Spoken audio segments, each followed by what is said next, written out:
Kidhakas ni Getus Tatigiros ni Bajojos and nobody can consume us by Mzee Jomo Kenyatta.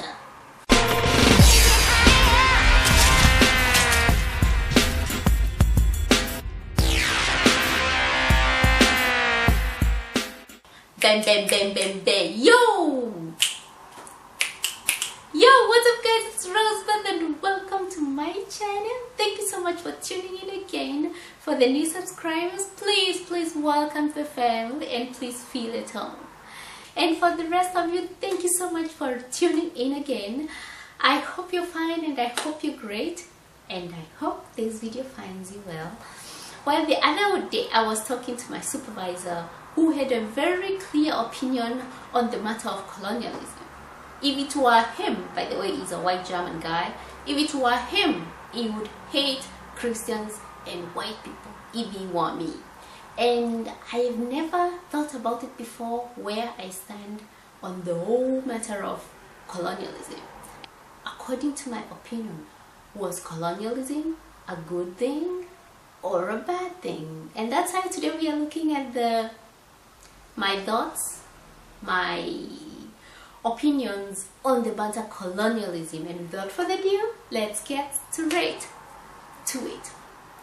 First of all, let me start by saying I did not live the colonial times. That means all my thoughts, all my opinions on this video are not based on any personal experience. No. I should maybe talk to my grandmother or my grandfather. They could have a more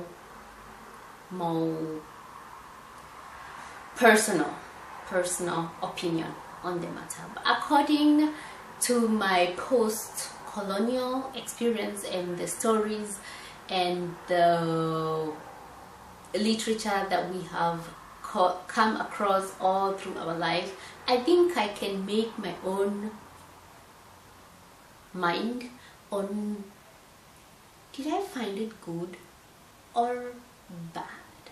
Thinking about it for a while, I just realized that my opinion on the matter is totally divided. I had just as many disadvantages as advantages on the matter. Let's start by looking at the disadvantages. Let's talk first about the obvious ones. There was so much life was lost. People who lived in pieces of land which were inherited from generation to generation lost that land to the colonialists.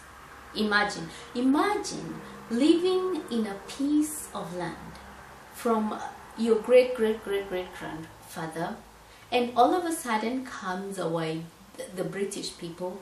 He puts a gun on your head that you may leave that piece of land because it's a good, nice, fertile land. He can grow his coffee, he can grow his tea.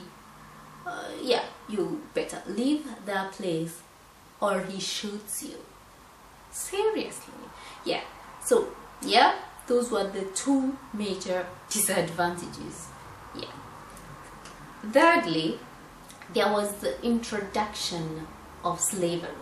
This is where the people who were sent away from their homes could be taken back, like they are being done a favor to come and work for the colonialists in their farms with no pay.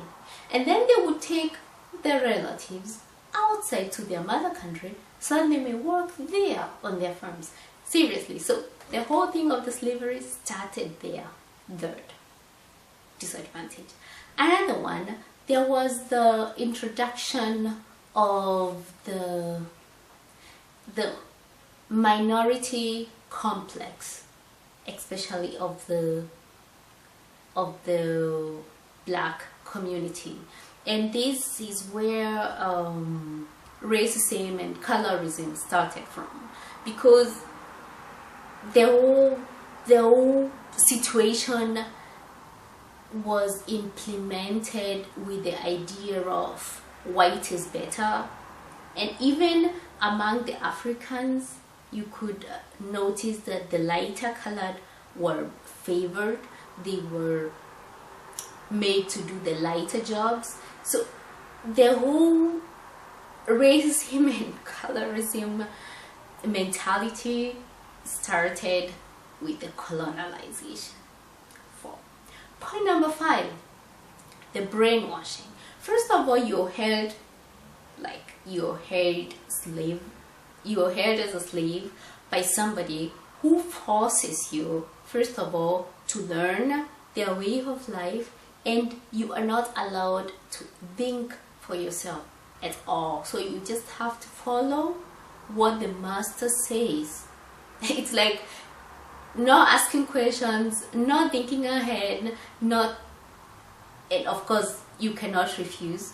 So it's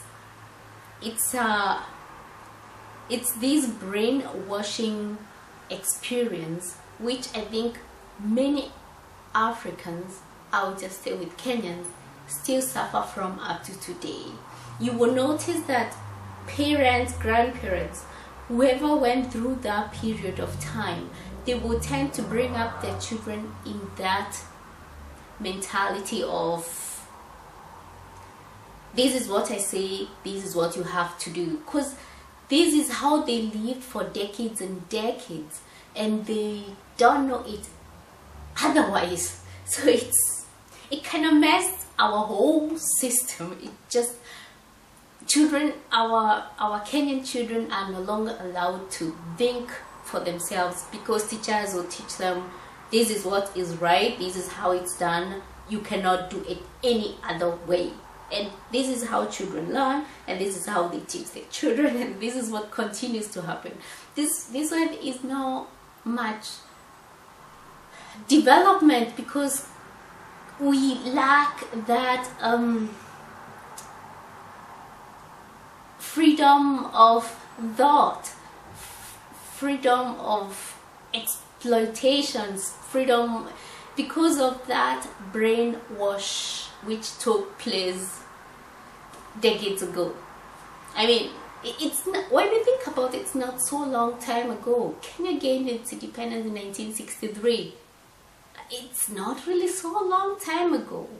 That means people who live that era still have that mentality that the boss has to make the, let's say it's a command, and the others have to follow. No asking questions, no thinking ahead, no differential thoughts, no, which is awful. And then there was the economic exploitation. The colonialists who came to Kenya, they of course gathered themselves the best pieces of land. That means the most fruitful agricultural lands went to the British. The mining areas went to the British. Let's say the high quality pieces of land went to the British. And actually, when they go to the British, it's not that we gain out of it, no. All that was gotten from that was then exported to their mother countries. And this is how we just, I don't know, ended up being economically poor. My last disadvantage would be the cultural death.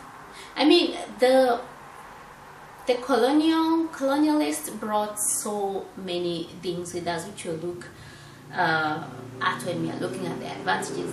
But at the same time, if the introduction of that which they brought with them made the Africans, made the Kenyans lose their culture.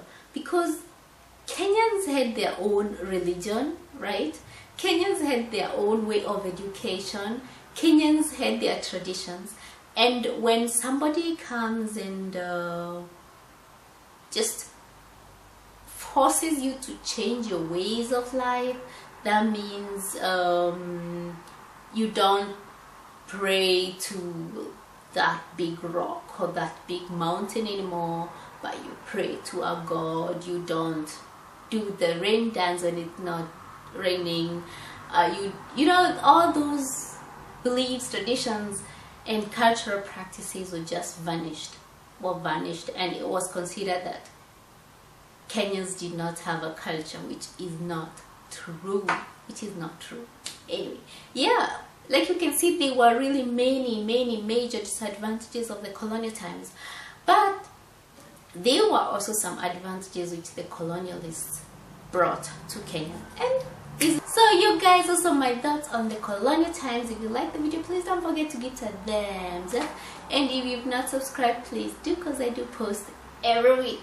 And if there is anything I missed or something I got wrong or some additional information that you would like us to know, please don't forget to leave me a comment at the comments below. And till then, have a nice and blessed week. Ciao.